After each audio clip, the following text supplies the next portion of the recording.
হযরতে বড় পীর আব্দুল কাদের জিলানীর কাছে যখন ওই আশরাফিরা পাঠিয়ে দেওয়া হয়েছিল, হযরতে বড় পীর আব্দুল কাদের জিলানী নিতে অস্বীকার করলেন। মন্ত্রীকে বললেন, ও মন্ত্রী, এটা আমি নেব না, যাও তোমার বাদশার কাছে নিয়ে যাও, খলিফার কাছে নিয়ে যাও, এটা আমাকে দিও না, এটা আমি গ্রহণ করতে পারবো না। মন্ত্রীকে যখন এই কথা বলেছেন, মন্ত্রী বারবার হুজুরকে রিকোয়েস্ট করতে লাগলেন, অনুরোধ করতে লাগলেন, হুজুর আমার বাদশা আপনাকে ভালোবেসে দিয়েছেন, হুজুর আপনি মেহেরবানি করে এটা গ্রহণ করুন না, কেন ফেরত দিচ্ছেন? হুজুর আপনাকে ভালোবেসে দিয়েছেন, হুজুর এই নাসরানাটা, হুজুর আপনি মেহেরবানি করে গ্রহণ করুন না, আপনি কেন ফেরত দিচ্ছেন? হুজুর আপনি মেহেরবানি করে গ্রহণ করুন। মন্ত্রীর এই রিকোয়েস্টে কিতাবের মধ্যে পাওয়া যায়, হযরত আব্দুল কাদের জিলানী রাহমাতুল্লাহ আলাইহি হুজুর যখন ওই আশরাফিটা গ্রহণ করেছিলেন, গ্রহণ করে একবার খালি নিজে হাতে নিয়ে একবার খালি হাত দিয়ে ডলতে লাগলেন। ডলার সাথে সাথে ওই আশরাফি দিক থেকে, ওই আশরাফি গুলো থেকে ডলার সাথে সাথে কাঁচা রক্ত বার হতে লাগলো। যখন টাটকা রক্ত বার হতে লাগলো, জমিনের উপরে রক্ত পড়ছে, মন্ত্রী হতভঙ্গ হয়ে গেল, দরবারের প্রত্যেকটা মানুষ হতভঙ্গ হয়ে গেল, অবাক হয়ে গেল, চিন্তিত হয়ে পড়ল, এটা কেন এরকম হলো? প্রত্যেকটা মানুষ অবাক হয়ে গেল, চিন্তিত হয়ে পড়ল, মন্ত্রীও চিন্তিত হয়ে পড়ল, টেনশনের মধ্যে পড়ে গেল। মন্ত্রী ভাবতে না পেরে বাদশার কাছে খবর পাঠালো, জাফর মসজিদ বিল্লাহর কাছে খবর গেল, বাদশা ও বাদশা শুনেন, আপনি যে তোহফাটা দিয়েছিলেন হুজুরের হাতে আমি দিয়েছিলাম, হুজুর যখন নিজে হাতে করে একবার গ্রহণ করেছেন, ওই তোহফার মধ্য থেকে রক্ত বার হতে লেগেছে, আমরা প্রত্যেকেই অবাক হয়ে গেছি। যখন বাদশার কানে গিয়ে পৌঁছালো, বাদশাও হতভঙ্গ হয়ে গেল, বাদশাও অবাক হয়ে গেল, বাদশার সহ্য করতে পারল না, বাদশার স্থির থাকতে পারল না। বাদশাও অবাক হয়ে গেল, বলো কি এরকম ঘটনা কোনোদিন হয়নি, চিন্তিত হয়ে পড়েছে। কিন্তু ওই তোহফা কার হাতে পড়েছে? বড় পীর আব্দুল কাদের জিলানী রাহমাতুল্লাহ আলাইহির হাতে পড়েছে। যে মানুষটা জীবনে কোনোদিন অন্যায় কাজের সঙ্গে যুক্ত হয়নি, যে মানুষটার হাতে জীবনে কোনোদিন হারাম খাদ্য ওঠেনি, তিনার হাতে যদি অপবিত্র মাল পৌঁছে যায়, এটা কি কখনো সেটার পবিত্র থাকতে পারে? হযরত বড় পীর আব্দুল কাদের জিলানী বসে আছে, মাসা সহ্য করতে না পেরে বাগদাদের জমিনে চলে এলেন।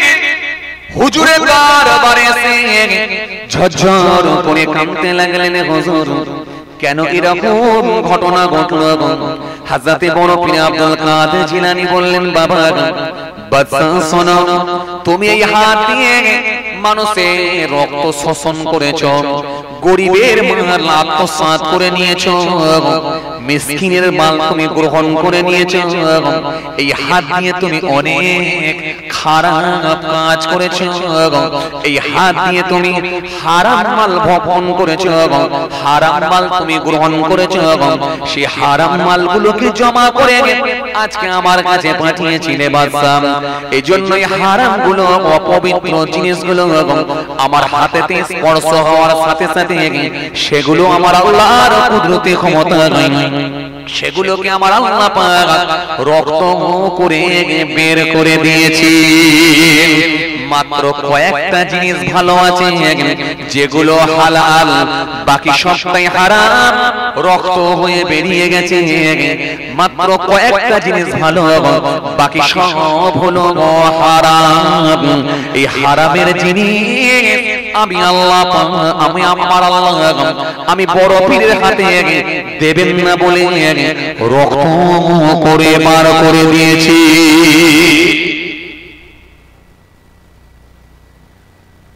কথা কিছু বুঝতে পারছেন? আজকে আমাদের নামাজ কেন কবুল হচ্ছে না? রোজা কেন কবুল হচ্ছে না? দাড়ি টুপি কেন কবুল হচ্ছে না? আপনারা মনে করছেন কবুল হয়েছে কি হয় না জানলেন কি করে?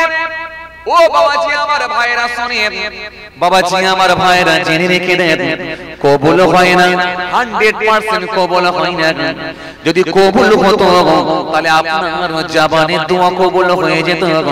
কেন 22 বছর নামাজ পড়ছেন, 28 বছর রোজা রেখেছেন, 26 বছর দাঁড়ি রেখেছেন, মিস হবার কোনো সম্ভাবনা নাই, মিস হবার কোনো সম্ভাবনা নাই।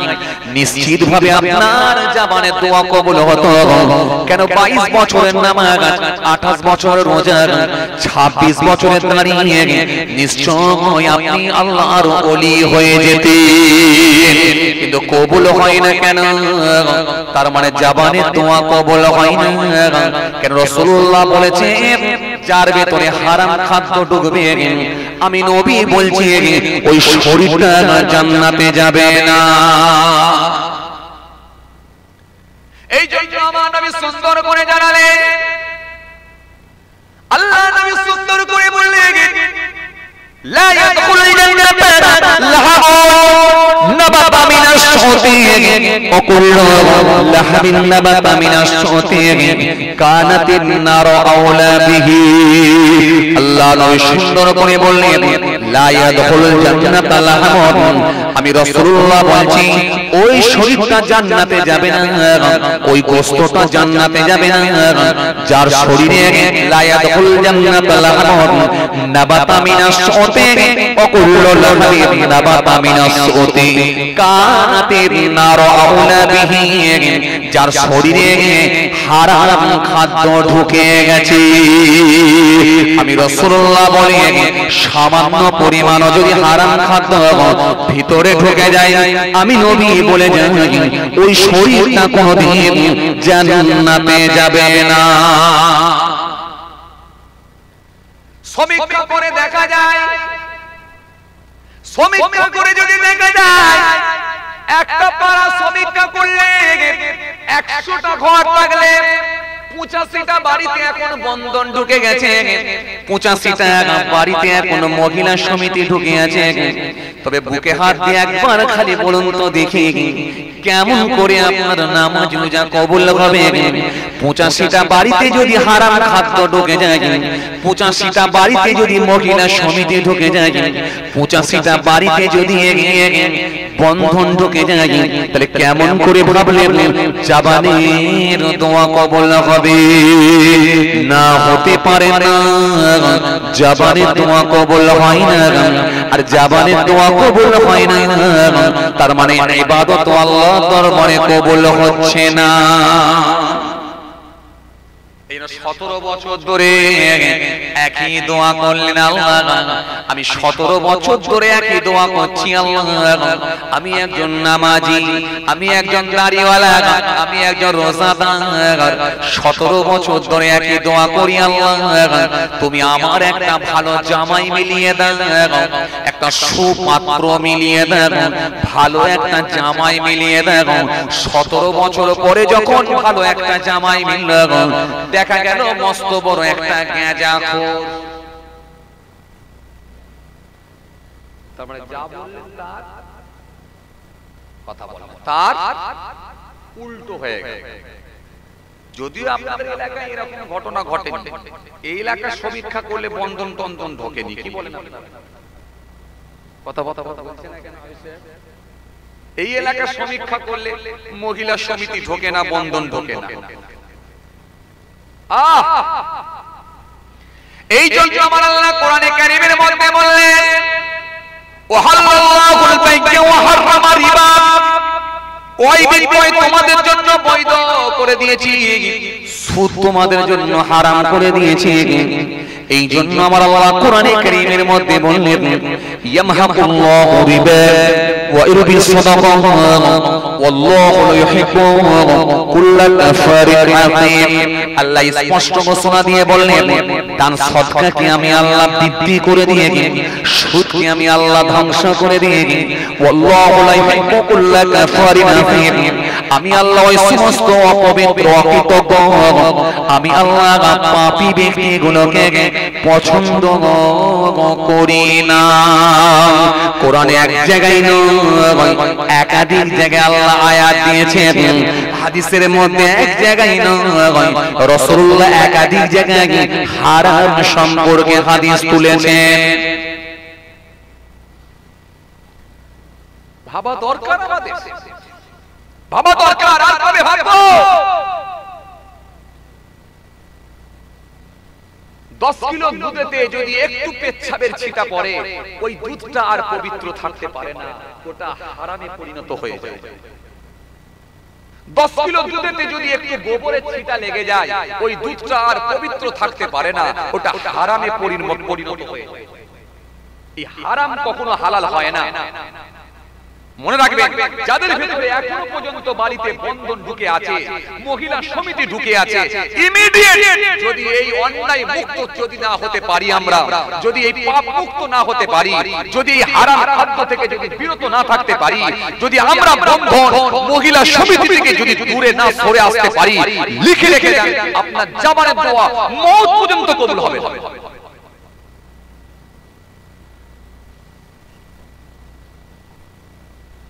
অথচ আমরা মুখে দাড়ি রেখেছি, অথচ আমরা মাথায় টুপি দিচ্ছি, অথচ আমরা গায়ে জুব্বা পরছি, আমরা অনেকে মসজিদে গিয়ে নামাজ আদায় করছি, বাড়িতে এখনো বন্ধন ঢুকিয়ে রেখেছি।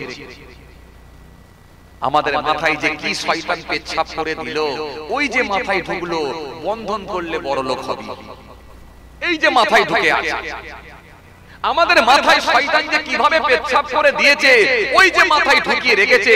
আরে সকালবেলা যখন কাজে যাবি তো মনে কর, এই যে সকালবেলা যখন কাজে যাচ্ছিস, এই যে তুই একজন রাজমিস্ত্রি, ছেনি নিয়েছিস, হাতুড়ি নিয়েছিস, কন্নিক নিয়েছিস, কড়া নিয়েছিস, এই যে কাজে যখন যাচ্ছিস, বেদেমারি বাজারে বসে বসে চা খাচ্ছিস, এ বাবু এই কাজ করে খেটে আর কত কবে বড় লোক হবি? একবার দেখ না, লটারির একটা কাউন্টার করা আছে, ওখানে গিয়ে একটা লটারির টিকিট কেটে দিয়ে জানা, রাতের বেলা তো ওয়াজ আছে, ওয়াজে বসে বসে দোয়া করবি, আর আল্লাহ যদি মিলিয়ে দেয় একটা লেগে গেলে তুই গেনার হয়ে যাবে। কথা মনে হয় কিছু বুঝতে পারে, কিছু কথা বুঝতে পারছেন বাবাজি? এটা হচ্ছে শয়তান পেচ্ছাপ করে দিয়েছে। ব্যাস ওই ছেলেটার মাথায় ঢুকে গেল, কন্নিক মেরে, হাতুড়ি মেরে, খুন্তি মেরে, আর এই কড়া নিয়ে কাজ করে, রাজমিস্ত্রির কাজ করে 500 টাকা ইনকাম করে কবে বড় লোক হব সংসার চালিয়ে। ঠিকই তো বলেছে, কথা তো খারাপ নয়, মনের মধ্যে ভালো কথাই তো এসেছে, অসুবিধা নাই। সামনে একটা লটারির টিকিট কাউন্টার করাই আছে, ওখানে যদি একটা কেটে দিয়ে চলে যেতে পারি, আর রাতের বেলা জলসার মাহফিলে যদি একটু বসে বসে কান্নাকাটি করে দোয়ার সময় আল্লাহর দরবারে বলি, যদি আল্লাহ কবুল করে নেয়, গ্রামবাসীকে তো দেখিয়ে দিতে পারবো।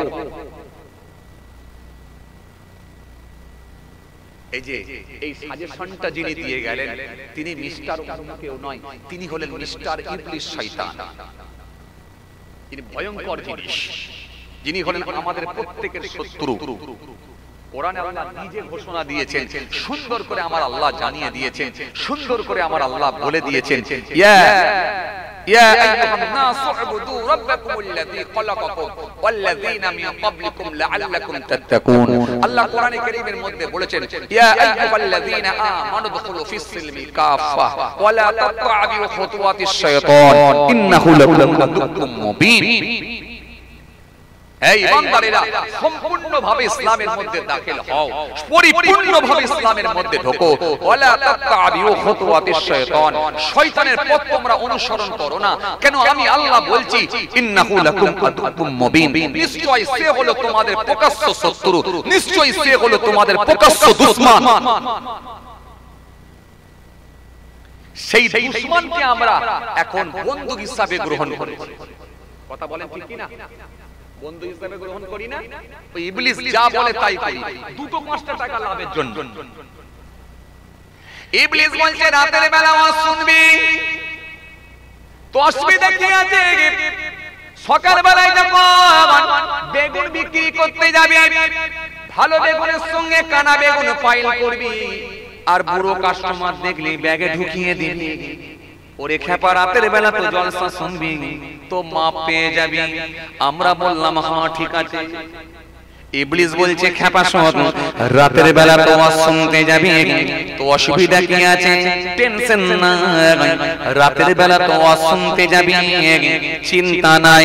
সকাল বেলা যখন পটল বিক্রি করতে যাবি, ওটা 3 দিন আগেকারের পটল আছে, অসুবিধা কোথায়?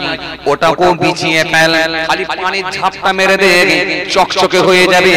আর বুড়ো কাস্টমারকে বল টাটকা এই মাত্র আজকে তুলে নিয়ে এসেছে, লোককে ভুল বুঝিয়ে ব্যাগেতে ঢুকিয়ে দিয়ে 3 দিনের মালকে টাটকা বলে চালিয়ে দেন। আমরা বললাম হ্যাঁ ঠিক আছে। আরে খাপা রাতের বেলা তো ওয়াজ শুনবি তো মাপ পেয়ে যাবি, কথা বলে। আমরা বললাম হ্যাঁ গুরু ঠিক আছে। চলছে না এগুলো? চলছে না এগুলো? চলছে না? ইবলিস বলল আরে খাপা শোন, বিকেল বেলায় তুই অনেক চপ সিঙ্গারা তৈরি করে ফেলে চলে গেছিস, এই চপ সিঙ্গারা গুলো কিছু বেঁচে গেছে, ফেলে কি দিবি খাপা? ফেলে দিলে তো লস হয়ে যাবে। এগুলো কি ভালো করে কাঁচের শোকেসের মধ্যে ঢুকিয়ে রাখ, সকালবেলা তেলেতে ফের গরম করে ছেঁকে নিবি। আর দূরের কাস্টমার যখন দেখবি বাসে করে আসছে, কেউ দেখবি টেকারে করে আসছে, টেকারের ছাদে বসে আছে, কেউ দেখবি টোটো করে আসছে, কেউ দেখবি অটো করে আসছে, ওরা যখন চপ মুড়ি তোর কাছে কিনতে আসবে, রানিং কাস্টমার বলে ওদের ওই ঠুঙার ভেতরে দিয়ে ওদের হাতে ধরিয়ে দিবি। ওরা খাবে কি ফেলবে তো দেখার দরকার নাই, তুই পয়সা পেয়ে বড় লোক হবি। রাতের বেলা তো ওয়াজ শুনবি, আল্লাহর কাছে মাপ চাইবি, মাপ পেয়ে যাবি। আমরা বললাম হ্যাঁ গুরু ঠিক আছে। কেন আমরা বুঝলাম না যে এই 5টা টাকা, 10টা টাকা, 20 টাকা, 100 টাকা, 200 টাকার জন্য আমার ঈমান আমলকে কেন বরবাদ করে দিচ্ছি? এটা কেন একবারও বুঝলাম না? কেন বিবেকটাকে জানালো না? এই জন্য আমাদের সমাজে কিছু মানুষ আছে দেখবেন,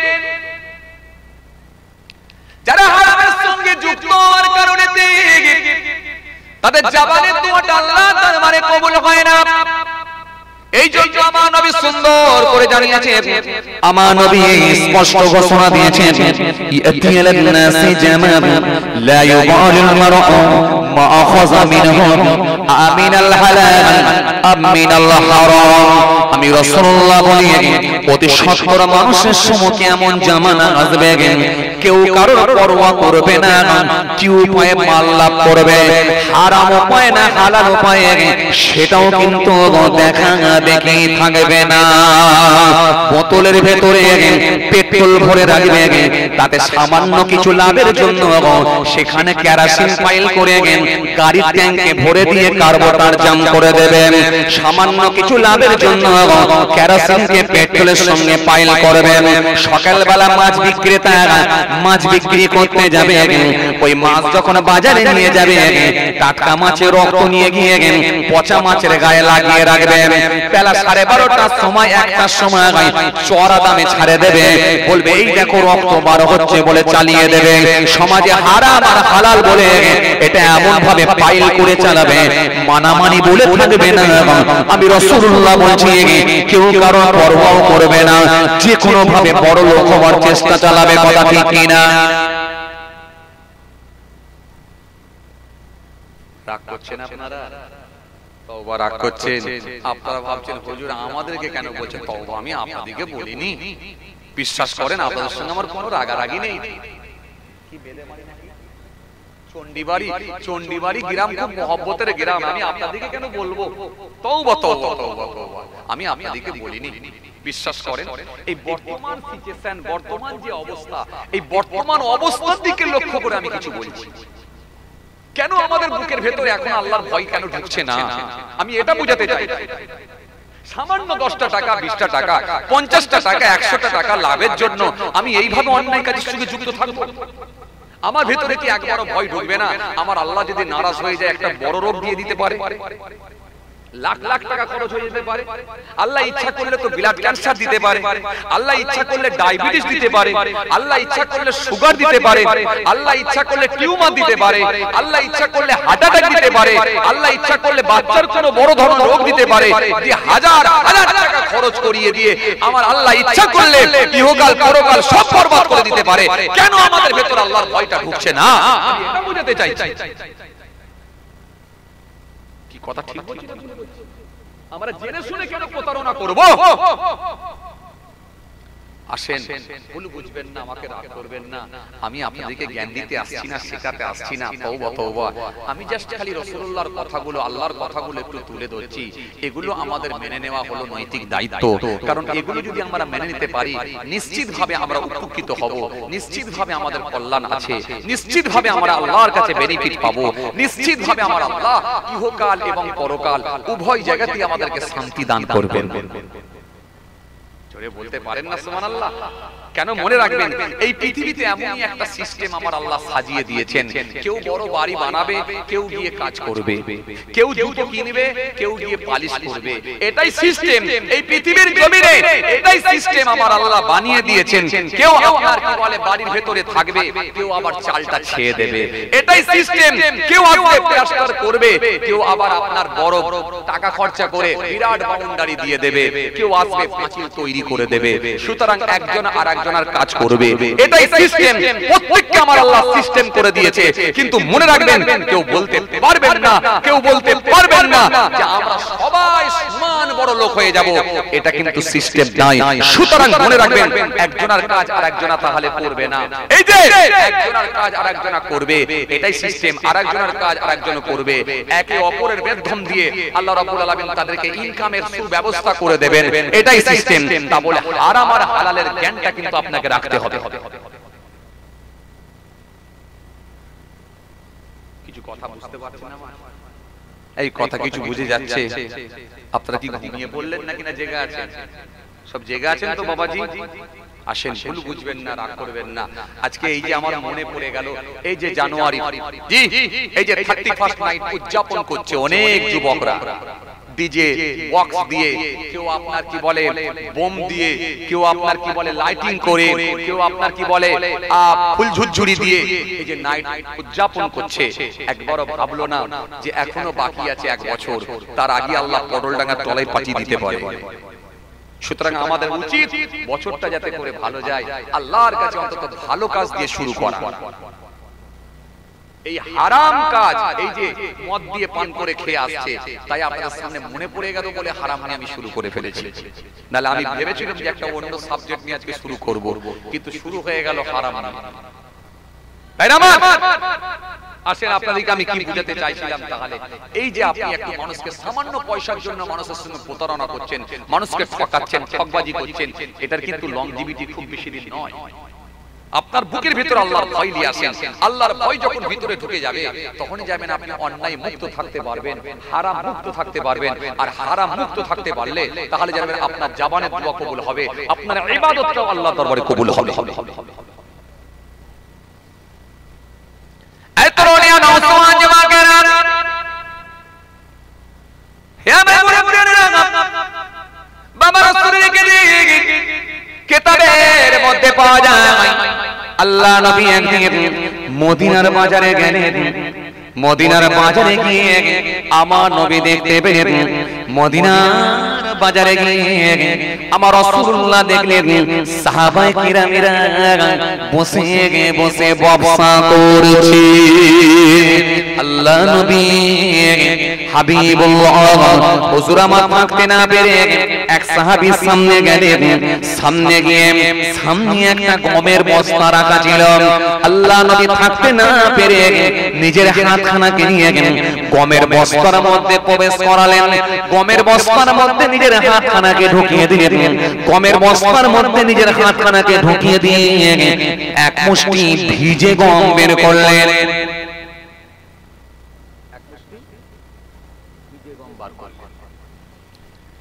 ভিজে গম, ভিজে গম বের করে আমার নবী বলেন, সাহাবী কি ব্যাপার, কতদিন ধরে এরকম ব্যবসা শুরু করলে যে উপরে শুকনো গম আর ভিতরে ভিজে গম? তুমি জানো না যে মানুষকে ধোঁকা দেয় সে মুমিন বলে গণ্য হয় না? সাহাবী, উপরে শুকনো গম আর ভিতরে ভিজে গম, কবে থেকে এরকম ব্যবসা শুরু করলো? আমার নবীর চেহারাটা পরিবর্তন হয়ে গেল, পাল্টে গেল। নবী রেগে গেলেন, সাহাবী ভয় পেয়ে গেলেন। ও সাহাবী ভয় পেয়ে গেলেন। রাসূলুল্লাহ যখন রাগান্বিত হতেন, রেগে যেতেন, চেহারাটা পরিবর্তন হয়ে যেত। এই চেহারা পরিবর্তন হলে সাহাবীরা ভয় পেয়ে যেতেন। কিছু কথা শুনছেন আপনারা?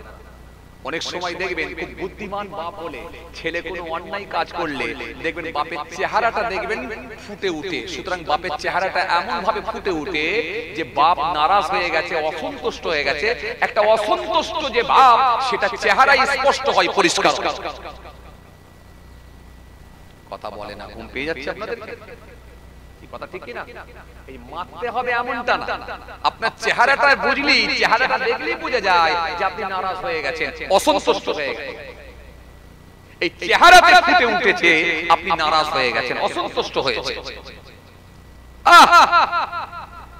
আমার মনে পড়ে যাচ্ছে, কিতাবের মধ্যে এসেছে রাসূলুল্লাহ দরবারে আছেন, হঠাৎ করে দেখা যায় খলিফাতুল মুসলিমিন হযরত ওমর ফারুক রাদিয়াল্লাহু তাআলা আনহু তিনি একদিন বসে বসে তাওরাত কিতাব পড়ছেন। তাওরাত কিতাব। মাপড়ালা ভাই, আপনি উঠবেন, একটু ওঠেন, যান যান। বাড়ি যাবেন তো? ওই মাপড়ালা ভাইকে বলছি, বাড়ি যাবেন? তবে এরকম করে উঠা উঠা ভাব যেন মনে হচ্ছে। যাবেন, যান না, অসুবিধা নেই। বললো কি সমস্যা, যেতেও দেবে না। আরে বাবা, আমি থাকতে বলছি, থাকতে পারে, বাড়িতে প্রয়োজনীয় কাজ থাকতে পারে, সমস্যা থাকতে পারে, কি কথা ঠিক না? আমি তো আপনাকে জোর করবো না। কেন জোর করাটা ঠিক? অসুবিধা হতে পারে, এতে এত মানুষ বসে আছে, আপনার অসুবিধা থাকলে আপনি যান, আপত্তি নেই। মানে ভাববেন না যে হুজুর রাগ করবে, না না, রাগ, আপনি যান, যেতে গেলে গেলে আপনি যেতে পারেন, আপত্তি নেই। আর যদি মনে হয় যে না বসে শুনবো, শুনতেও পারে, সেটা আপনার ব্যাপার। আসেন, খেয়াল। তাহলে নবী যখন নারাজ হয়ে যেতেন, অসন্তুষ্ট হতেন, নবীর চেহারাটাই ফুটে উঠত।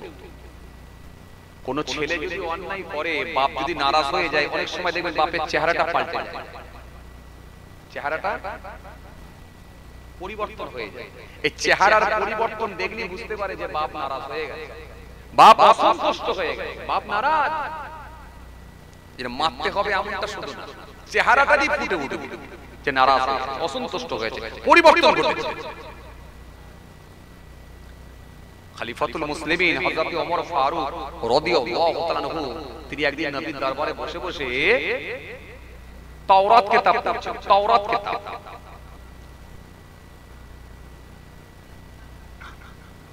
তাওরাত কিতাব পড়ছেন। তাওরাত কিতাব কার উপরে নাজিল হয়েছিল?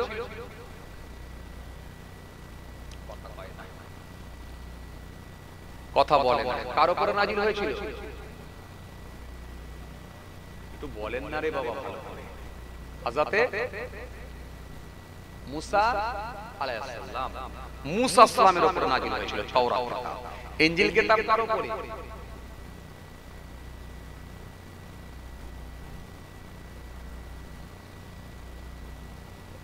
খুব টেনশনে আছেন আপনারা, খুবই চিন্তিত। ছেলে টাকা পয়সা পাঠাচ্ছেন নাকি আমি জানি না, নাকি না ব্যবসা বাণিজ্য ভালো চলছে না, কিসের মন খারাপ আমি বুঝতে পারিনি। চেহারাগুলো যেন কিরকম কিরকম লাগছে, যে বলছিলাম না চেহারা নিয়ে তো ওয়াজ করছিলাম, মুখগুলো যেন শুকিয়ে আছে, চোখগুলো যেন একটা ছলছলে ভাব, একটা যেন চিন্তিত ভাব। আর চিন্তা হওয়ারই কথা, দেশের অবস্থা ভালো না, রাজ্যের অবস্থা ভালো না, কাজ কারবারের অবস্থা ভালো না, পাড়ার অবস্থা ভালো না, ছোট ছোট পাড়াতে তিনটে করে দল, এর সঙ্গে কথা বললে ওর রাগ, ওর সঙ্গে কথা বললে ওর রাগই চলছে সব জায়গায়। আমাদের এলাকাতেও চলছে, সব জায়গায় চলছে। মানুষের ভেতরে এখন হিংসা বেড়ে গেছে, অহংকার বেড়ে গেছে, রিয়া বেড়ে গেছে, গীবত বেড়ে গেছে, মিথ্যাবাদী বেড়ে গেছে, আন্দাজে এ ওর কথা বলে দিচ্ছে, আন্দাজে মিথ্যা মিথ্যা করে বলে দিচ্ছে, দিয়ে ঝগড়া লাগিয়ে দিচ্ছে, এসব চলছে। যাই হোক, একটা কথা বলবো, আপনি নিজের দিকে যদি ক্লিয়ার থাকেন তাহলে আপনি চিন্তা মুক্ত হন। আপনি নিজের দিক দিয়ে যদি ভালো থাকতে পারেন তাহলে আপনি টেনশন মুক্ত হন। কোনো টেনশন নেই, কোনো টেনশন নেই। কেন? ও পৃথিবীর কে খারাপ বললো কে ভালো বললো দেখার নাই। আমার আল্লাহ যদি আপনাকে ভালো বলে আপনি জ্ঞানার হয়ে যাবেন।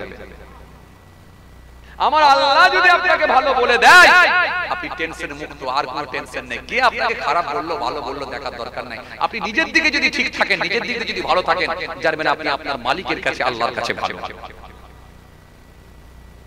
যে কথা বোঝাতে চাই,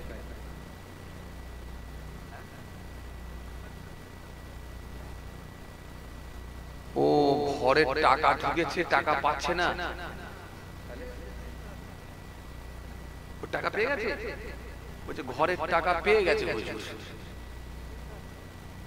তো ঘরে পেয়ে গেছে বলছে, তো বিশাল ব্যাপার। তাহলে তো মাশাআল্লাহ দাওয়াত করে খাওয়াতে হবে হুজুরদেরকে,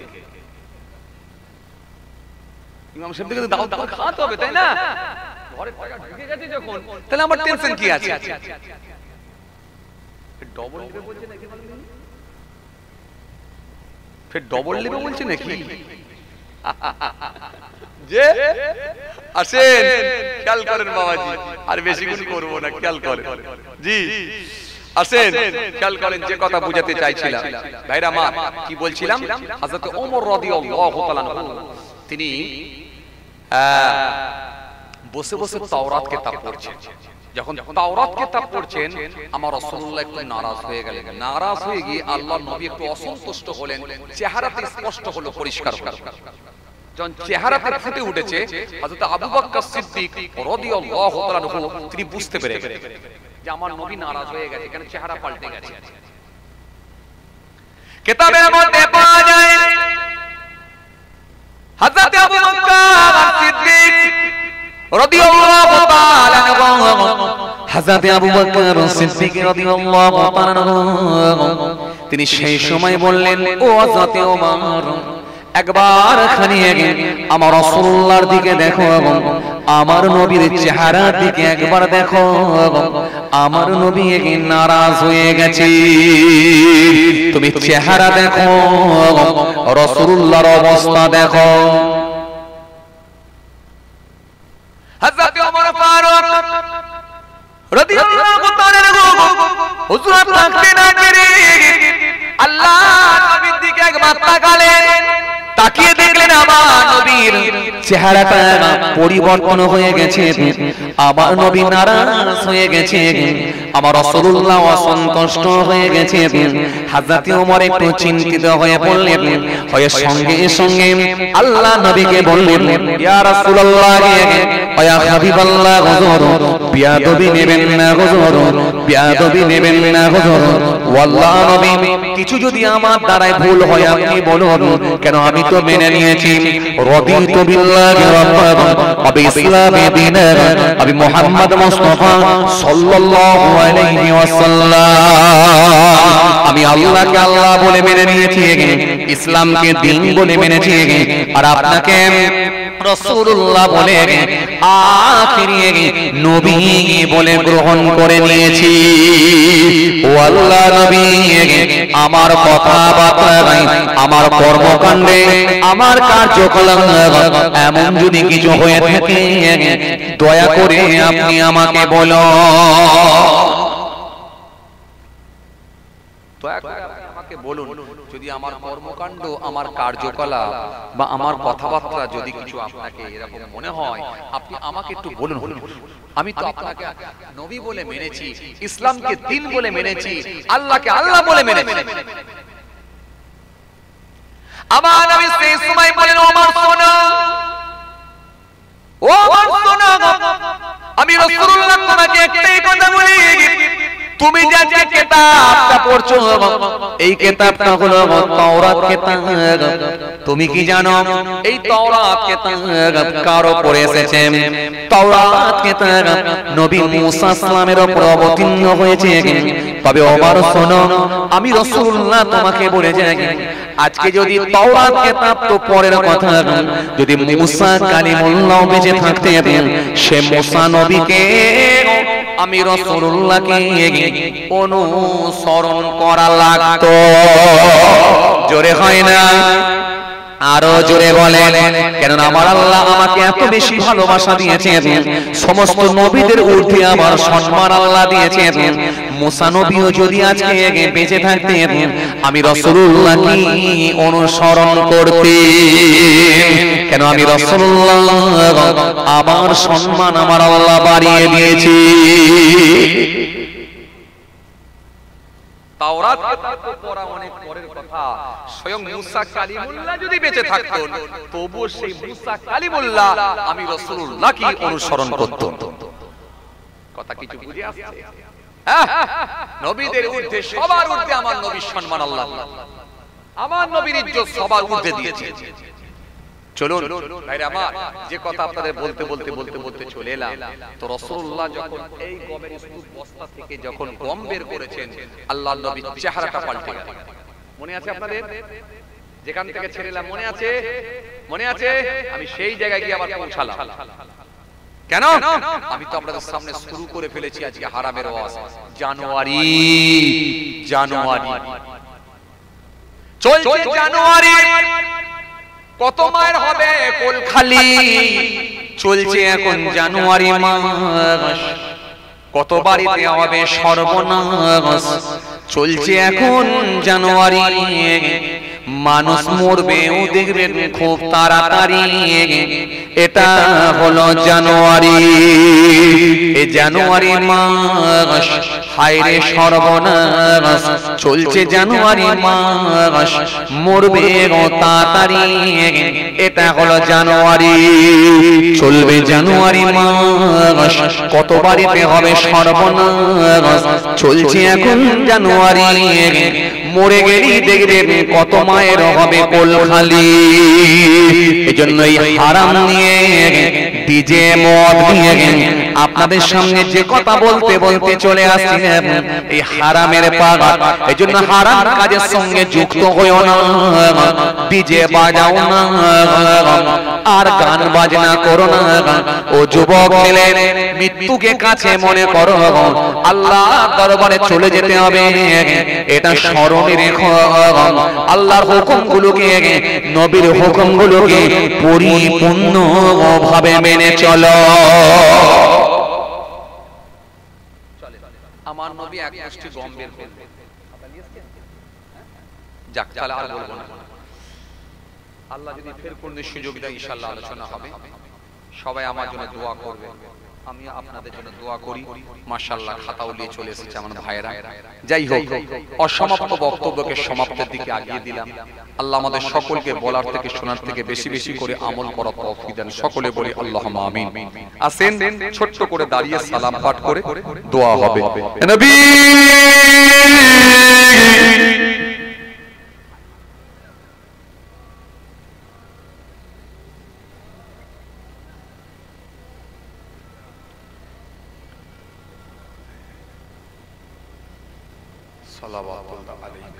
একটু আগে আগে আসেন আপনারা, একটু আগে আগে আসেন, একটু আগে আগে আসেন। আলহামদুলিল্লাহ, একটু আগে আগে আসেন। উচ্চ আওয়াজে মহব্বতের সঙ্গে সালাম করেন। ইয়া নবী সালাম আলাইকা, আরো জোরে ইয়া রাসূল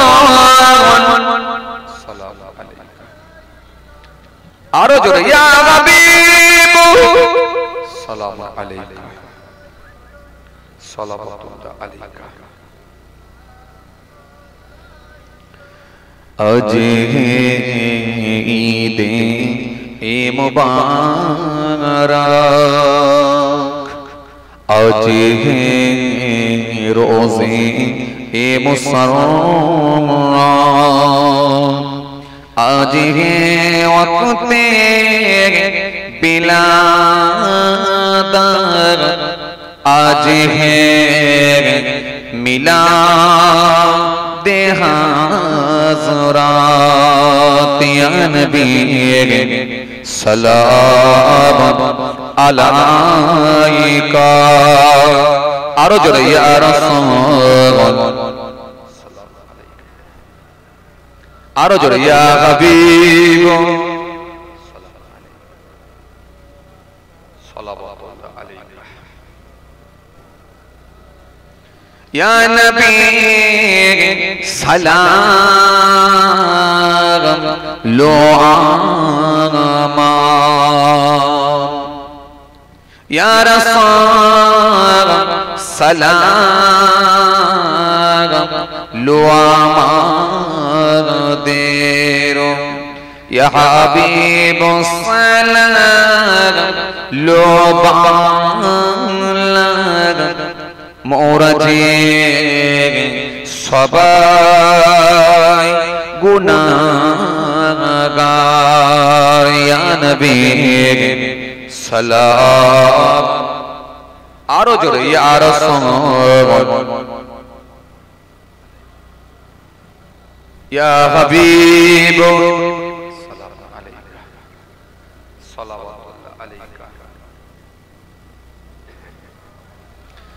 আমায় নবীর আব্বা জান আবদুল্লাহ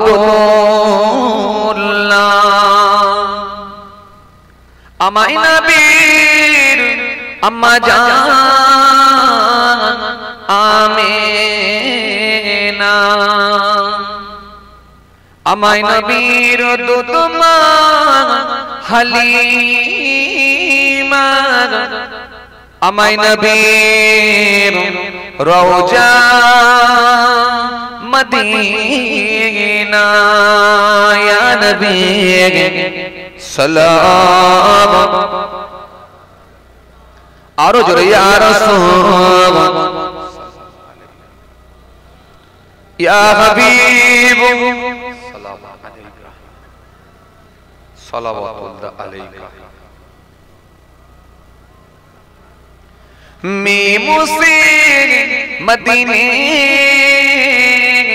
हे वाले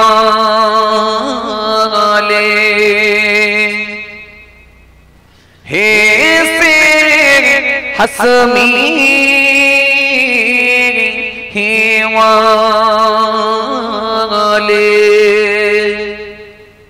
मीमुसे मेरा हुआ दाल से दीदार हुआ ले नबी सलाम या रसूल सलाम या हबीब सलाम अलैका सलावतुल्लाह अलैका সকলে বলেন ইয়া রাব্বি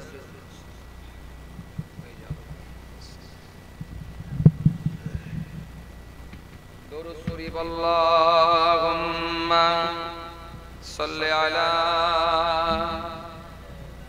সাইয়্যিদিনা মাওলানা মুহাম্মদ ওয়া আলা আলিহি সাইয়্যিদিনা যাই হোক সংক্ষেপ করলাম আল্লাহ যদি ফের কোন সুযোগ দেয় ইনশাআল্লাহ আলোচনা হবে সবাই আমার জন্য দোয়া করবেন আমি আপনাদের জন্য দোয়া করি কি বলতে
যাই হোক, কিছু সময় আলোচনা করে আপনাদের খেদমত থেকে বিদায় নেব। সবাই চলে আসেন, যারা আশেপাশে ছড়িয়ে ছিটিয়ে আছেন সবাই এসে বসে যান। সকলের কাছে আমার অনুরোধ, সবাই এসে বসে যান। আমি একটু রাস্তাটা ভুল করেছিলাম, সেই বিশ্বাস পাড়া তেঁতুল বেরিয়া নাকি আছে না, ওই দিকে সোজা রাস্তা চলে গেছে। এবারে ভিতরে গিয়ে জিজ্ঞাসা করছি, সে আবার লোক বলছে হুজুর কোন জলসায় যাবেন? জলসা তো দুটো হচ্ছে, একটা ওই দিকে হচ্ছে, আবার কমিটির ভাইয়ের সঙ্গে যোগাযোগ হলো, আবার তারা গাড়ি নিয়ে আনতে গেল, বাইক নিয়ে। যাই হোক, সবাই এসে বসে যান, সবাই চলে আসেন, এসে বসে যান।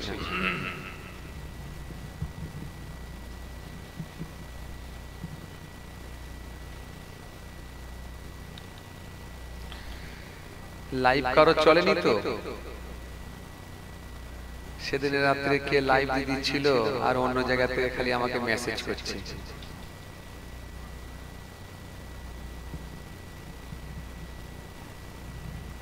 না, লাইভটা দেবেন বাইরে বসে বল।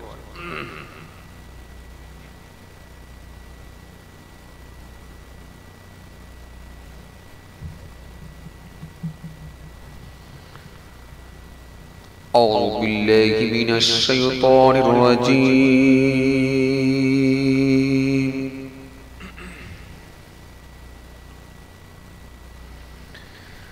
بسم الله الرحمن الرحيم. মনিটর কাটতে বললাম তোমাকে, এটা কমাও, কানে লাগছে উপরে। الحمد لله نحمده ونستعينه ونستغفره ونؤمن به ونتوكل عليه ونعوذ بالله من شرور أنفسنا ومن سيئات أعمالنا. من يهده الله فلا مضل له ومن يضلله فلا هادي له. ونشهد أن لا إله إلا الله وحده لا شريك له. ونشهد أن محمدا عبده ورسوله.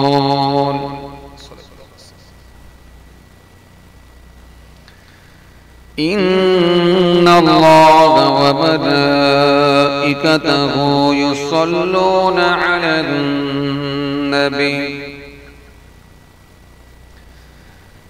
يا أيها الذين آمنوا صلوا عليه وسلموا تسليما. اللهم صل على سيدنا مولانا محمد وعلى آله سيدنا مولانا محمد. কি ব্যাপার, আপনাদের মন মেজাজ খারাপ নাকি? দরুদ পড়ছেন না কেন? শরীর খারাপ? হ্যাঁ, কপি চাল, ও 24 সাল কপি চাল মনে করেছি। এদিককার লোক কপি টপি বিক্রি করে তো মাশাআল্লাহ। যে 24 সাল চলে গেছে, মন খারাপ? আল্লাহ হায়াতে রেখেছেন, নতুন বছর পেয়েছেন মাশাআল্লাহ। আবার শুরুটা করছেন জলসার মাহফিল এসে বা জলসা দিয়ে, তো মন খারাপ কেন করছে? ইমানদার তো মন খারাপ করার কথা নয়, একটু মহব্বতের সঙ্গে আওয়াজ করে পড়েন আল্লাহুম্মা সাল্লি আলা মাওলানা ওয়া আলা আলি সাইয়্যিদিনা মাওলানা মুহাম্মদ আল্লাহুম্মা সাল্লি আলা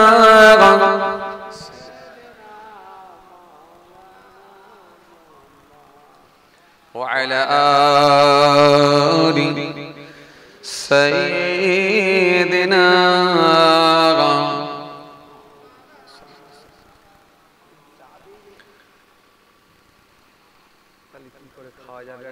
চেয়ার তো নেই।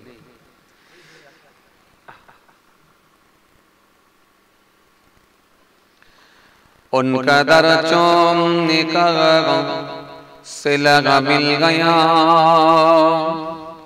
सरोटाया तू मुझको खुदा मिल गया,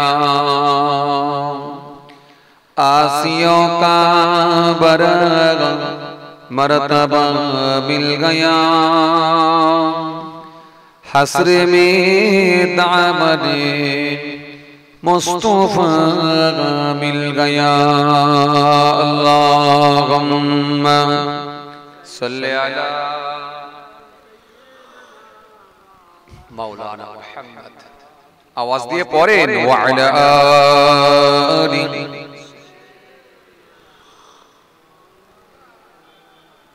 दुरूद शरीफ अल्लाहुम्मा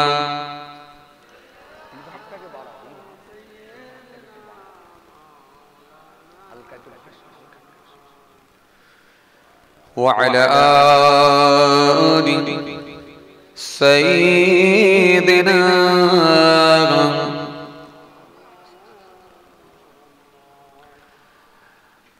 क्या सिया आकाशेर चाँद দ্বিখণ্ড করিল, কাকে দেখে বনের পশু চিনিয়া নিল, সে যে মোদের নবী কামলি আলা, একসাথে পরম মেঘ সাল্লি আলা। আল্লাহুম্মা সাইয়্যিদিনা মাওলানা মুহাম্মদ ওয়া আলা আলি সাইয়্যিদিনা মাওলানা সাল্লাল্লাহু আলাইহি ওয়াসাল্লাম। আমি তো জানি না পাবো কি পাবো না, আল্লাহ তোমার দেওয়া সেরা জান্নাত। আমি তো জানি না পাবো কি পাবো না, আল্লাহ তোমার দেওয়া সেরা জান্নাত। আমি সদ জানি নরকের গুনি সইতে পারব না কোনদিন রাত। আমি তো জানি না পাবো কি পাবো না, আল্লাহ তোমার দেওয়া সেরা জান্নাত। আল্লাহুম্মা সাল্লি আলা মাওলানা মুহাম্মদ। মুহাব্বতের সঙ্গে পড়েন ওয়া আলা আলি সাইয়্যিদিনা মাওলানা মুহাম্মদ সাল্লাল্লাহু আলাইহি ওয়াসাল্লাম। গুনাহ তো করে বালুরাশি সামান অগণিত সীমাহীন পাপীর তওবা কবুল করে না রব্বুল আলামিন। জোরে হবে না, আরো জোরে হয় না। গোনা তো করেছি আমি বালুরাশি সমান অগণিত সীমাহীন পাপীর তওবা কবুল করে না রব্বুল আলামিন। হায়াত আমার কমছে শুধু প্রতিদিন, গোনায় আমার বাড়ছে শুধু বাধাহীন। তুমি তো পারো দিতে নাজাত, আমি সদ জানি নরকের গুনি সইতে পারবো না কোনদিন রাত। আমি তো জানি না পাবো কি পাবো না, আল্লাহ তোমার দেওয়া সেরা জান্নাত। আমি তো জানি না পাবো কি পাবো না, আল্লাহ তোমার দেওয়া সেরা জান্নাত। আমি সদ জানি নরকের গুনি সইতে পারবো না কোনদিন রাত। আমি তো জানি না পাবো কি পাবো না, আল্লাহ তোমার দেওয়া সেরা জান্নাত। আমি তো জানি না পাবো কি পাবো না, আল্লাহ তোমার দেওয়া সেরা জান্নাত। আমি সদ জানি নরকের গুনি সইতে পারবো না কোনদিন রাত। আমি তো জানি না পাবো কি পাবো না, আল্লাহ তোমার দেওয়া সেরা জান্নাত। আল্লাহুম্মা সাল্লি আলা, আওয়াজ দিয়ে পড়ে মাওলানা মুহাম্মদ ওয়া আলা আলি সাইয়্যিদিনা মাওলানা মুহাম্মদ সাল্লাল্লাহু আলাইহি ওয়াসাল্লাম। ওয়া ক্বালা আল্লাহু তাআলা في كلامه المجيد والفرقان الحميد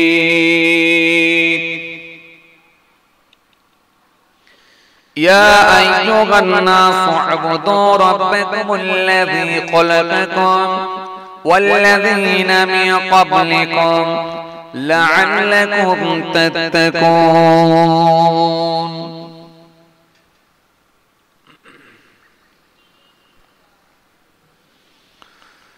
وقال النبي صلى الله عليه وسلم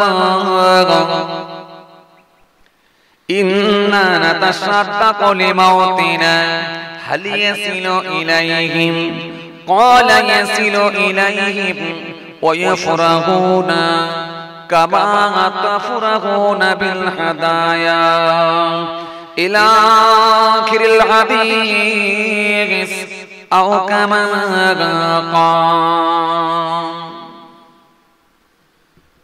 प्यारे हाज़िरान मजलिस, সদীয় দিনদার ইমানদার পরেজগার মুত্তাকি বয়োজ্যেষ্ঠ আল্লাহওয়ালা প্রবীণ মানুষেরা, আজকের মাহফিলে বসে থাকা নামাজি, রোজাদার, দিনদার, খোদা ভীরু আল্লাহওয়ালা মানুষেরা, আজকের মাহফিলে বসে থাকা বয়োজ্যেষ্ঠ প্রবীণ মানুষেরা, আমার পিতৃতুল্য বাপেরা, আজকের মাহফিলে বসে থাকা আমাদের ঘরের সন্তানেরা, আমার ছোট ছোট ভাই বোনেরা, দূর দূরান্তে বাড়িতে বসে থাকা পর্দার আড়ালে অন্তরালে আমার মা বোন বেটিরা, সকলকে আমি আমার অন্তঃস্থল থেকে অনেক অনেক সালাম, শুভেচ্ছা, ভালোবাসা জানিয়ে খুব অল্প সময় সংক্ষিপ্ত কিছু বয়ান করে আপনাদের খেদমত থেকে বিদায়। পাশাপাশি আরো জানাই, যারা আর ইহলোকে নাই, আল্লাহর জামিন ছেড়ে বিদায় নিয়েছেন, নশ্বর ধাম ত্যাগ করেছেন, ধরাধাম ত্যাগ করেছেন, আমাদের থেকে যারা পৃথক হয়ে গেছেন, এই চণ্ডীবাড়ি গ্রামের কবরস্থানে ৩.৫ হাত জায়গা অধিকার করে অপেক্ষায় রত, ইন্তজার করছেন, ওয়েট করছেন সে কিয়ামতের দিনের জন্য। জানাই তাদেরকে আমি আমার অন্তঃস্থল থেকে সালাম এবং মুবারকবাদ। আল্লাহ পাকের রহমত প্রত্যেক ইমানদারের উপর হোক, আমরা জোরে বলি আল্লাহুম্মা আমিন। মাশাআল্লাহ, আলহামদুলিল্লাহ। আজকে চণ্ডীবাড়ি গ্রামের যুবক ভাইদের প্রচেষ্টায়, আপনাদের সকলের সহযোগিতায়, মহান আল্লাহ পাকের কৃপায় প্রতি বছরের ন্যায় এবছর আল্লাহ করিয়ে নিয়েছেন ইসালে সওয়াবের মাহফিল, জিকরুল্লাহ, জিকরুন নবীর মাহফিল। গুনাহগার এসেছি আপনাদের খেদমতে, আপনাদের ছেলে, আপনাদের ভাই, দরবারে ফুরফুরা শরীফ, আশিকে রাসূল, সুলতানুল ওয়াইজিন আলা হযরত ছোট হুজুর পীর কেবলা রাহমাতুল্লাহ আলাইহি, হুজুরের নাতি অর্থাৎ ছোট হুজুর কেবলার মেয়ে ছেলে, দরবারে পীরনগর শরীফ, পীরনগরী হুজুর পীর কেবলা রাহমাতুল্লাহ আলাইহি, যিনি দাদা হুজুর পীর কেবলা রাহমাতুল্লাহ আলাইহি হুজুরের হাতে হাত দিয়ে দস্তে বায়াত, সোবতে আফতাহ, কলকাতা ৯ নম্বর হালদালে, যিনি আহলে বায়াতের খানদান ছিলেন, জবরদস্ত আল্লাহর ওলি ছিলেন। জি, যিনার জানাজায় কম বেশি প্রায় ১২ লক্ষ মানুষের সমাগম হয়েছিল। সে আল্লাহর ওলির পৌত্র অর্থাৎ ছেলের ছেলে। গুনাহগার আপনাদের ছেলে, আপনাদের ভাই পীরজাদা মাহফুজুল্লাহ হুসাইনি এসে হাজিরা দিয়েছে। অল্প সময় সংক্ষিপ্ত কিছু বয়ান করে আপনাদের খেদমত থেকে বিদায় দেয়। মাশাআল্লাহ, আলহামদুলিল্লাহ। বছরের প্রথম দিন, প্রথম রাত আমাদের সামনে দিয়ে অতিবাহিত হয়ে যাচ্ছে। আলহামদুলিল্লাহ, এই কঠিন শীতকে উপেক্ষা করে, বড় কষ্ট করে, দুনিয়াদারী সমস্ত রকমের কাজ কর্মগুলো থেকে বিরত থেকে একমাত্র মহান আল্লাহর সন্তুষ্টি, তার হাবিবুল্লাহকে খুশি করার নিয়তে বছরের প্রথম রাতটা, বছরের প্রথম দিন, প্রথম রাত আমরা আল্লাহকে রাজি করার জন্য জলসার মাধ্যম বা জলসার মধ্য দিয়ে আমরা স্টার্ট করেছি। ভাইরা আমার, বন্ধুরা আমার, সাথী মহব্বতের ভাইরা, এই বছরের প্রথম রাত বা প্রথম দিন কেউ ডিজে বাজিয়ে, বক্স বাজিয়ে, কেউ পিকনিকের মধ্য দিয়ে, কেউ মদ গাঁজার নেশার মধ্য দিয়ে বছরের প্রথম রাত, প্রথম দিন স্টার্ট করে। আবার কেউ এই বছরের প্রথম রাত, প্রথম দিন আল্লাহর সন্তুষ্টি, তার হাবিবুল্লাহকে খুশি করার নিয়তে জলসার মাধ্যম দিয়ে স্টার্ট করে। কেউ বা কোরআন তেলাওয়াতের মধ্য দিয়ে, মাধ্যম দিয়ে স্টার্ট করে। কেউ বা 2 রাকাত নামাজ পড়ে আল্লাহকে রাজি করে, আল্লাহ বাকি দিনগুলো তুমি সমস্ত রকমের ফাসাদ, মুসিবত, সমস্ত রকমের গজব থেকে তুমি মুক্ত রাখো, হিসাব আল্লাহ তুমি হেফাজত করো। সেই জন্য তোমার সন্তুষ্টির জন্য 2 রাকাত নামাজ পড়ছি। কেউ শুরু করে নামাজ দিয়ে, আবার কেউ শুরু করে নাচ গান দিয়ে, মদ দিয়ে, আবার কেউ শুরু করছে বছরের প্রথম দিনে মারপিট দিয়ে। আমি সোশ্যাল মিডিয়ায় দেখছিলাম আপনাদের এলাকায় ভীষণ মারামারি হয়েছে। সোশ্যাল মিডিয়ায় দেখছিলাম মারামারি দিয়ে স্টার্ট হয়। যাই হোক, যে যেমন ব্যক্তি সে তেমনটাই বেছে নেবে, এটাই স্বাভাবিক। চলুন, আমি কাউকে ইন্ডিকেট করে কোনো কথা বলি না, কারোর বিরুদ্ধেও কথা বলি না, কারোর পক্ষেও বলি না, কারোর বিরুদ্ধেও বলি না, কারোর পক্ষপাতিত্ব করেও কথা বলি না। এটা আমার সিস্টেম। আলহামদুলিল্লাহ অজের লাইনে প্রথম না, আল্লাহ শুকর আপনাদের দোয়ায় প্রায় 14-15 বছর এই লাইনে আছি। আল্লাহ নিয়ে যান বিভিন্ন রাজ্যেও, আল্লাহ নিয়ে যান, আপনারা জানেন। এই বয়সে আল্লাহ শুকর আলহামদুলিল্লাহ 16-17টা রাজ্যে আল্লাহ আমাকে নিয়ে গেছেন। জি, গত মাসে আপনারা দেখলেন আলহামদুলিল্লাহ বাইরে দুটো প্রোগ্রাম করে এলাম, ত্রিপুরায় করে এলাম আর আপনার কি বলে রাজস্থানে করে এলাম। তার আগের মাসে আপনারা জানেন দুটো প্রোগ্রাম করলাম, একটা সেকেন্দ্রাবাদে করলাম আর একটা আহমেদাবাদে করলাম। তার আগের মাসে হায়দ্রাবাদে করলাম। কদিন পরে আল্লাহ যদি নিয়ে যায় ফের বোম্বাই থেকে এসে ফের ইলাহাবাদ। মাসে আমার দুটো করে বাইরের প্রোগ্রাম হয়ে যায়, আল্লাহ শুকর আপনাদের দোয়া। তাও তো নিতে পারি না, প্রচন্ড চাপ থাকে। তো যাই হোক, আপনাদের দোয়া আর আমার পীর বুজুর্গদের দোয়া, আব্বা মায়ের দোয়া। চলুন আপনাদেরকে আমি যেটা বোঝাতে চাইছিলাম, ইন্ডিকেট করে কথা আমি বলি না, আমি বড় আফসোস নিয়ে বর্তমান সিচুয়েশন নিয়ে কিছু কথাবার্তা তুলে ধরি। আপনারা জানেন, আসেন, খুব কষ্ট আপনাদেরকে দেবো না। যেটা বুঝাতে চাইছিলাম, আমাদের বছরের প্রথম রাত, প্রথম দিনটা একটু আল্লাহর নাম কি নিয়ে শুরু করা স্টার্ট দরকার ছিল। সেটা না করে অনেক মুসলমানের ছেলে আমরা দেখতে পাচ্ছি ডিজে বক্স দিয়ে গান চালিয়ে, গ্যাঁজার টান, মদের টান দিয়ে, পিকনিকের মধ্য দিয়ে, নাচ গানের মধ্য দিয়ে, একটু ড্যান্সের মধ্য দিয়ে বছরের প্রথম রাতটা শুরু করছে। এটা আফসোস, এটা আক্ষেপ, এটা দুঃখ, এটা অন্য কিছু না, দুঃখ। আমি তো আস্তে আস্তে দেখলাম প্রচুর গাড়ি আসছে, সব ওই রকম করে নাচতে নাচতে আসছে। আবার আলহামদুলিল্লাহ অনেকে দেখছি জলসার মাহফিলও দিচ্ছেন। এই যে আমি তো পাশেই ছিলাম, আপনাদের একটা জলসা করে এখানে এলাম, আস্তে আস্তে দেখলাম প্রায় 3-4টে জলসা হচ্ছে। তো এই যে 3-4টে জলসা আমি দেখতে পেলাম, তার মানে আপনারাও চেষ্টা চালাচ্ছেন যে কোনো ভাবে যুবকদেরকে, ছেলে বাচ্চাদেরকে, যুবকদেরকে অন্তত অন্যায় থেকে যাতে করে দূরে রাখা যায়, যাতে করে জলসার মাধ্যম দিয়ে অন্তত আটকে রাখা যায়। একটা জিনিস জেনে রাখবেন, জোর করে কোনো কাজ হয় না, জোর করে কোনো কাজ হয় না। আসলে যদি কাউকে পাপ মুক্ত রাখতে হয়, অন্যায় কাজ থেকে বিরত থাকতে হয়, ইত্তাকুল্লাহ, তার ভেতরে পরিপূর্ণ আল্লাহর ভয় ঢোকাতে হয়। আর পরিপূর্ণ আল্লাহর ভয় যদি ভিতরে ঢোকাতে হয়, তাহলে এটা একেবারে একেবারে বাচ্চা বয়স থেকে স্টার্ট করতে হয়। কথা বুঝে আসছে? হ্যাঁ, পরিবারটা এমন একটা হয়ে উঠুক, ইসলামিক কালচার তাদের মধ্যে থাকুক। জি, এই পরিবারের মধ্যে যদি ইসলামিক কালচার থাকে, দ্বীনি কালচার যদি থাকে, ধর্মীয় শিক্ষা যদি থাকে, ওই পরিবারের বাচ্চাগুলো যখন দেখবেন বড় হবে, তাদের মধ্যে দেখবেন দ্বীনি শিক্ষা থাকবে। জোর করে আপনি টেনে হিচড়ে একদিন আটকে দেবেন, এটা হয় না। জোর করে কোনো কাজ হয় না। আপনাকে শেখাতে হবে, বিষয়গুলোকে অবগত করাতে হবে। তাহলে আল্লাহর ভয় যদি ভেতরে ঢোকে, তবে সে পাপ মুক্ত, অন্যায় মুক্ত হবে। কথা বুঝে আসছে?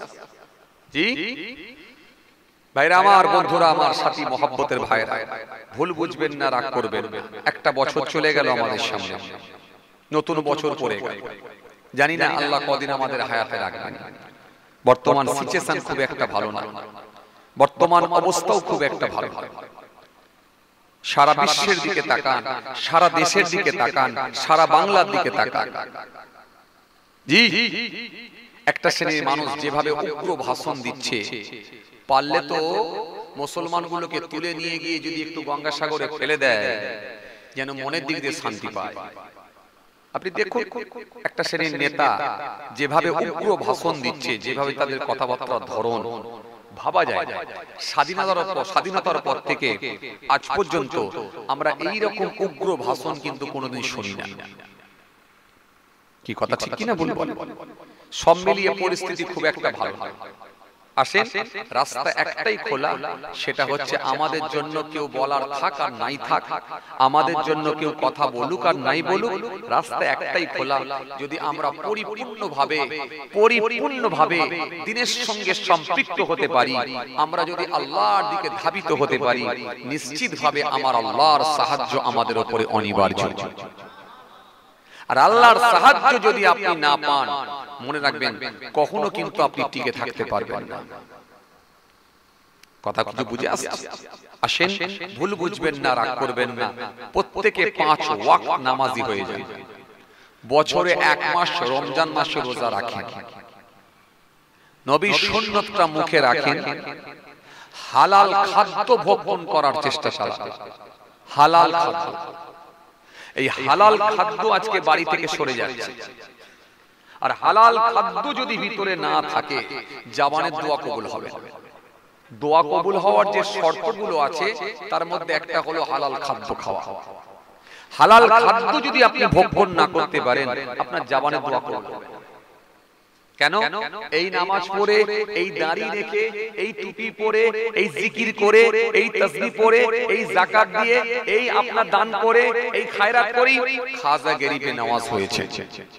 এই নামাজ পড়ে, এই দাড়ি রেখে, এই টুপি পরে, এই জিকির করে, এই ইবাদত করি, বড় পীর আব্দুল কাদের জিলানী রাহমাতুল্লাহ আলাইহি জি বড় পীর সাহেব হয়েছে। এই নামাজ পড়ে, এই দাড়ি রেখে, এই টুপি পরে, এই জিকির করে জি মুজাদ্দিদ আল ফিসানি রাহমাতুল্লাহ আলাইহি হয়েছে। এই নামাজ পড়ে, এই জিকির করে, এই টুপি পরে, এই তাসবিহ পরে, এই যাকাত দিয়ে, এই ইবাদত করি, ফুরফুরা শরীফ পীর আবু বকর সিদ্দিক রাহমাতুল্লাহ আলাইহি দাদা হুজুর হয়েছে। অস্বীকারের জায়গা আছে? পৃথিবীর জমিনে যত আউলিয়া কিরামদের আগমন ঘটেছিল, সব তেনারা কিন্তু এই ইবাদত করে করি আল্লাহর ওলি হয়ে গেছে। আর আজকে 22 বছর এমনও চাচা আছে 22 বছর দাঁড়িয়ে রেখেছে, জবানের দোয়া কবুল হয় না। 26 বছর রোজা রাখছে, জবানের দোয়া কবুল হয় না। 30 বছর নামাজ পড়ছে, জবানের দোয়া কবুল হয় না। 32 বছর দান করছে, জবানের দোয়া কবুল হয় না। জীবনে একবার সমীক্ষা করেও দেখে না যে কোন জায়গাটায় আমার ডিস্টার্ব, কোন জায়গাটায় আমার সমস্যা। ওই সমস্যা যদি আমি সমাধান করতে পারি, তাহলে আল্লাহর কাছে আমি বেনিফিট পাবো, আল্লাহর কাছে আমি গেনার হব। আর ওই সমস্যা যদি আমি সমাধান না করতে পারি, তাহলে আমার জবানের দোয়াটা কবুল হবে না।